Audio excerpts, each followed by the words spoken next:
She's a very sensitive, extremely sensitive, and she's a great.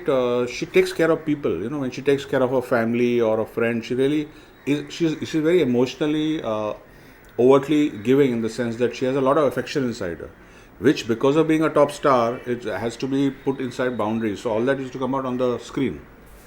And she was a nice friend. She still is a good friend, and we knew that we made a good movie together.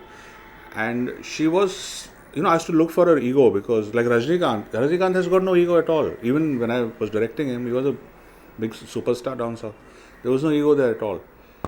She would bring it out in very minor things, like, when I used to give her a scene and say that this is a scene you've never done before in your life. It's fantastic. It's mind blowing. I thought it up today morning at 8 o'clock, and just read it and you'll freak.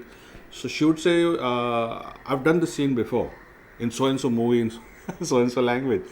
So then she'll look up and say, just give me any story I have not done. There's every story which I have done. So, very subtly, she would do that. And then I told her on the first schedule that you're going to win a Filmfare Award for this film, which she won. She said, every director tells me that, so don't ever tell me that. When I collected on the stage, then you congratulate me. No, she was an actress much before that. She had done so many varied roles. Sadma, she had done, I think, Tamil much before she had done Chalbaz.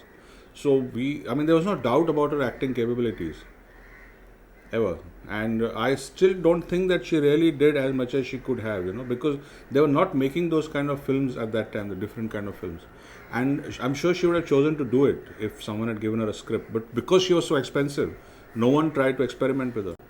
But if anyone had given her a raw film and a earthy film at maybe a lesser price and, a 25, 30-day shoot, she would have done it at that time. But no one did it. They were all films centered around her. And then finally she started dubbing for her own movies. So, do you know anything about that, the process? I know. I was the one who made Chalba was the first film. Chalba was the first film where she dubbed. And the funny part is that we dubbed the whole film with Naz, who used to dub all her films. And then I made her dub herself. I said that if you really want this to be a performance that you remember, your children remember, it has to be your own voice. And we had a big fight over that. And then she wouldn't talk to me for a few days. Then I dubbed it with Naz and I showed her. I said, look, this is not you. This is not you at all. And if you want to... How can you win an award or a Filmfare or a national award when it's not your voice? It's a big thing. Half your acting is your voice and someone else is giving your voice.